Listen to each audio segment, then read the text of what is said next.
அண்ணன் master plan போட்டு இந்த ரம்யாவை அந்த இருட்டில் திருடி தான் வந்திருக்கா அப்படின்னு சொல்லிட்டு கட்டையாலைய அடி அடின்னு அடித்து ரத்த வெள்ளத்தில் மிதக்க விட்றாங்க ரம்யாவை. இதனால் இந்த ரம்யா பண்ண ஃப்ராடு வேலை ஒட்டுமொத்த குடும்பத்துக்கும் தெரிய வருது, முக்கியமாக சரவணனுக்கும் செண்பகத்துக்கும். இதனால் அவங்க 2 பேரும் இதுக்கு மேலே இவ வீட்டிலவே இருக்கக்கூடாது அப்படின்னு சொல்லிட்டு அடித்து துரத்துறாங்க. என்ன நடக்க போகுது அப்படின்னு சொல்லிட்டு வாங்க பார்க்கலாம். வீடியோ ஃபுல்லாக பாருங்கள், அப்போ தான் என்ன நடந்துச்சு அப்படின்னு சொல்லிட்டு தெளிவாக தெரியும். இப்போ என்ன நடந்துகிட்ருக்கு அப்படின்னு பார்த்தீங்கன்னா, இவ ஒளிஞ்சு இருந்து பார்த்துட்ருக்கா. ஆக்சுவலாக ரம்யா மேலே போக வேண்டிய ஆள் கீழே இருக்கானா, அதுக்கு காரணம் கண்டிப்பாக தெரிஞ்சிடும் இல்லையா, அவள் தான் பண்ண ஃப்ராடு வேலைன்னு சொல்லிட்டு.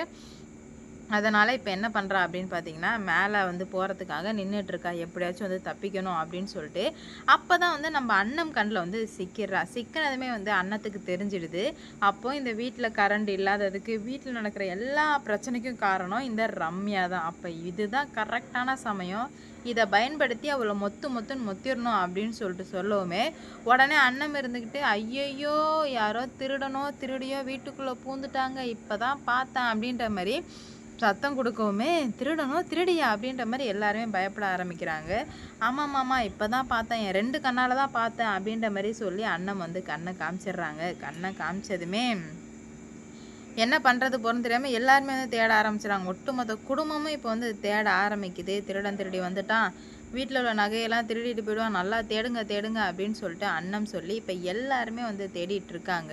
அப்போ தான் அண்ணன் என்ன பண்ணுறாங்கன்னா, மாட்னி அடி உனக்கு இன்னைக்கு ஊதுரண்டி சங்கு அப்படின்னு சொல்லிட்டு அண்ணன் நினச்சிக்கிறாங்க. ரம்யாவுக்கு பயம் தாங்கலை. ஐயோ இப்படி வசமாக சிக்கிக்கிட்டோமே, இப்போ நம்ம என்ன பண்ண போகிறோம் அப்படின்னு சொல்லிட்டு ரம்யாவுக்கு ஒன்றுமே பண்ண முடியல. எப்படியாச்சும் தப்பிச்சு ஓடணும் அப்படின்னு சொல்லிட்டு ஓடலாம் அப்படின்ற மாதிரி முயற்சி பண்ணும்போது, கரெக்டாக நம்ம அண்ணன் ஒரு கட்டை எடுத்துகிட்டு திருடியை கண்டுபிடிச்சிட்டேன் அப்படின்னு சொல்லிட்டு போட்டு அடின்னு அடிக்கிறாங்க. நெத்திலேருந்து தாரையாக ரத்தம் ஊற்றுது. உடனே எல்லாரும் பார்த்தா அது ரம்யா. உடனே செண்பகம் கேட்குறாங்க, தங்கம் இங்கே என்ன தங்கம் பண்ணுற அப்படின்னு சொல்லிட்டு. அது அப்படின்ற மாதிரி சொல்ல, அப்போ தான் அண்ணன் சொல்கிறாங்க, ஏன்னா இந்த கரண்ட் போனதுக்கு காரணமே இவ தான், இவளுக்கு முதலிரவு நடத்துறதுல எந்த ஒரு விருப்பமே இல்லை அப்படின்ற மாதிரி சொல்லவுமே தூக்கி வாரி போட்டுருது. இந்த புடவைக்காரி சொல்கிறது உண்மையா அப்படின்ற மாதிரி கேட்க, இல்லாண்டி அவள் பொய் சொல்கிறா, அவள் பேச்சை நீங்கள் கேட்காதீங்க அப்படின்ற மாதிரி சொல்ல, எப்படி தங்கம் எப்படி நம்பாமல் இருக்க முடியும், ஏன்னா நீ இங்கே என்ன பண்ணுற அப்படின்ற மாதிரி கேட்குறாங்க. இல்லாண்டி கீழே அது அப்படின்ற மாதிரி சமாளிக்க, பார்த்தீங்களா எப்படி சமாளிக்கிறான்னு, அதுக்கு தான் சொன்னேன் இவளை நம்பாதீங்கன்னு. ஏன்னா இவளை மாதிரி ஒரு கேடு கட்டவளை பார்க்கவே முடியாது. இப்போன்னு இல்லை, எப்போவுமே பிரச்சனை தான். இப்போ இவ பண்ணுற வேலையை மட்டும் பார்த்துட்ருங்க அப்படின்ற மாதிரி சொல்லவுமே உடனே தூக்கி வாரி போட்டுருது. என்ன பண்ணுறது போகிறன்னு தெரியாமல் சரவணன் வராங்க. மேடம் அங்கே இருந்து இங்கே என்ன மேடம் பண்ணுறீங்க அப்படின்ற மாதிரி கேட்கவுமே அமைதியாகவே இருக்க. அப்போ தான் சரவணன் சொல்கிறாங்க, அம்மா இந்த கமிஷனருக்கு சுத்தமாக என் கூட வாழ கொஞ்சம் கூட விருப்பமே இல்லைம்மா அப்படின்னு சொல்லவும் சண்டை பெருசாக போயிட்டே இருக்குது. ரம்யா எவ்வளோ சமாளிக்க ட்ரை பண்ணுறா, ஆனால் சமாளிக்கவே முடியல. அப்போ தான் ஆமாம் எனக்கு உன் கூட வாழ விருப்பம் இல்லை தான், உன் கூடலாம் யாரா வாழுவா அப்படின்னு சொல்லிட்டு ரம்யாவுக்கு கோவம் தாங்க முடியல. ஏன் அப்படின்னு பார்த்தீங்கன்னா, இப்போ ரம்யா சமாளிக்க ட்ரை பண்ணும்போது, சரி நீ அப்போ எதுவும் பண்ணல, அப்போ நாங்கள் ரூம் ஃபுல்லாக லைட் செட்டிங் பண்ணி கொடுக்குறோம் அப்படின்னு சொல்லவுமே ரம்யாவுக்கு கோவம் வந்துடுது. ஏன்னா கஷ்டப்பட்டு முதலிரவை கெடுக்கிறதுக்காக தான் கரண்ட் ஆஃப் பண்ணான். ஆனால் மறுபடியும் லைட் செட்டிங்லாம் கொடுக்குறேன்னு சொன்னால் யாருக்கு தாங்க கோவம் வராது, கோவம் சுள்ளுன்னு வந்துடுது. வந்ததுமே என்ன பண்ணுறது போகிறதுன்னு சொல்லிட்டு சுத்தமாக புரியல ரம்யாவுக்கு. ஆகா நம்ம வசமாக சிக்கிட்டோமே, இதுலேருந்து எப்படி வெளியே வர்றதுன்னு தெரியலையே அப்படின்ற மாதிரி ரம்யா நினச்சிக்கிட்டே இருக்கா. அப்போ தான் வேறு வழியே கிடையாதுன்னு சொல்லிட்டு கோவப்பட்டு பேசிடுறாங்க. உங்கள்கிட்ட அக்ரிமெண்ட் போட்டு தானே நான் இங்கே கல்யாணம் பண்ணிட்டு வந்தேன், அப்படி இருக்கும்போது நீங்கள் எப்படி இந்த மாதிரிலாம் பண்ணலாம், நீங்கள் எப்படி சாந்தி முகூர்த்தத்துக்காக ஏற்பாடு பண்ணீங்க அப்படின்னு கேட்கும்போது, கல்யாணம் ஆனால் எல்லாம் சரியாயிடும் தான் நான் பண்ணேன் அப்படின்ற மாதிரி செண்பகம் சொல்லும்போது சண்முகத்துக்கும் வந்துடுது. என்னது அக்ரிமெண்ட் போட்டிங்களா கல்யாணத்துக்கு முன்னாடின்னு சொல்லவுமே, ஆமாம் நாங்கள் அக்ரிமெண்ட் போட்டு தான் கல்யாணம் பண்ணிட்டு வரோம் சொல்லுவோம். செமக்கம் வந்துடுது. உடனே செண்பகத்தை அடின்னு அடிக்கிறாங்க. ஏன்டி நீ இவ்வளோ கேடுகட்ட நாயா, எவ்வளோ தில்லாலங்கடியாக இருந்தால் நீ இந்த மாதிரி வேலை பண்ணியிருப்ப அப்படின்ற மாதிரி கேட்கும்போது, இல்லை இல்லைன்னு சொல்லிட்டு எவ்வளோ வந்து சமாளிக்கிறாங்க. சி, இவளை பற்றி படித்து சொன்னேன். இப்போ உன் 2வது பிள்ளையோட வாழ்க்கையை சீரழிச்சிட்டல. ஏன் என் தங்கச்சி பொண்ணை என் மருமகளை பழி வாங்கணுன்றதுக்காக உன் பிள்ளையோட வாழ்க்கையை சீரழிச்சிட்ட, அது உனக்கு எங்கேயாச்சும் புரியுதா அப்படின்ற மாதிரி கேட்க தலையில் அடிச்சுட்டு அவங்களும் அழுகுறாங்க. தப்பு தான், நான் ரொம்ப பெரிய தப்பு பண்ணிட்டேன், என்னை மன்னிச்சிருங்க.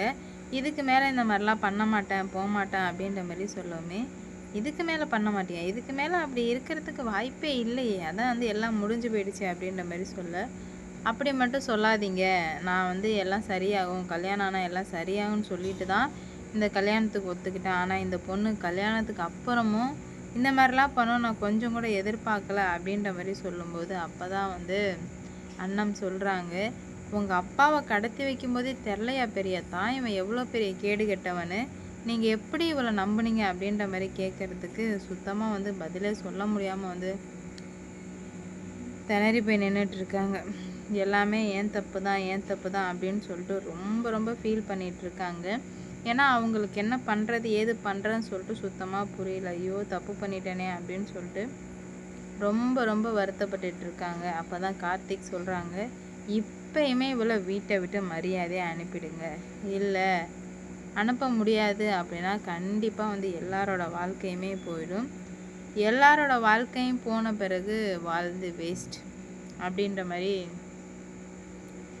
முடிவுக்கு வர்றாங்க. எவ்வளோ பிரச்சனை வரும்போதெல்லாம் வந்து நான் அமைதியாக இருந்தேன். ஆனால் இப்போ இவ்வளோ தூரம் துணிஞ்சிட்டா அப்படின்னா கண்டிப்பாக வந்து இதை கேள்வி கேட்க வேண்டிய இடத்துல தான் நம்ம இருக்கோம். அதனால் இதை நம்ம சரி பண்ண வேண்டியது நம்ம கடமை அப்படின்னு சொல்லிட்டு எவ்வளவோ சொல்கிறாங்க. ஆனால் கொஞ்சம் கூட வந்து புரிஞ்சுக்கிற இடத்துல இல்லை அப்படின்ற மாதிரி புரிஞ்சிக்காமலே வந்து பேசிகிட்டு இருக்கவும் என்ன பண்ணுறது போகிறதுன்னு சொல்லிட்டு சுத்தமாக புரியல. அப்போ தான் நம்ம அண்ணன் சொல்லிடுறாங்க, தப்பு என் மேலே தான், இதுக்கு மேலே வந்து தப்பு வராமல் நான் பார்த்துக்கிறேன், கண்டிப்பாக வந்துட்டு எனக்கு உங்கள் புள்ள வேணும் அங்கிள் அப்படின்ற மாதிரி சொல்லவுமே, என்னது என் புள்ள வேணுமா, இவ்வளோ பெரிய தப்பு பண்ணிவிட்டு என் பிள்ளைய வச்சு தான் நீ காய நகர்த்தணும்னு நினச்சேன், தப்பு இல்லை. ஆனால் என் பிள்ளை கூட வாழ்ந்துட்டு இதை நீ வந்து பண்ணியிருந்தா கூட எனக்கு மனசு ஆறி இருந்திருக்கும். என் பிள்ளையும் வேணாம் உனக்கு, ஆனால் இருந்தாலும் நீ நினைக்கிறத பண்ணிட்டு போயிட்டே இருப்பா அப்படி தானே அப்படின்ற மாதிரி கேட்குறதுக்கு பதிலே பேச முடியாமல் திணறி போய் நின்றுட்டுருக்காங்க. அவங்களுக்கு என்ன சொல்கிறது போகிறதுன்னு சொல்லிட்டு சுத்தமாக புரியல. அப்படி இருந்துட்டு இருந்த சமயத்தில் தான் இதுக்கு மேலே நான் கரெக்டாக இருக்கேன் அப்படின்ற மாதிரி சொல்கிறாங்க. என்ன நடக்க போகுது ஏது நடக்க போகுது அப்படின்னு சொல்லிட்டு வெயிட் பண்ணி பார்க்கலாம். கூடிய சீக்கிரம் எல்லா பிரச்சனையும் ஒரு முடிவுக்கு வரும் நான் நம்புகிறேன். நீங்கள் என்ன நம்புறீங்க அப்படின்னு சொல்லிட்டு கமெண்டில் சொல்லிட்டு போங்க.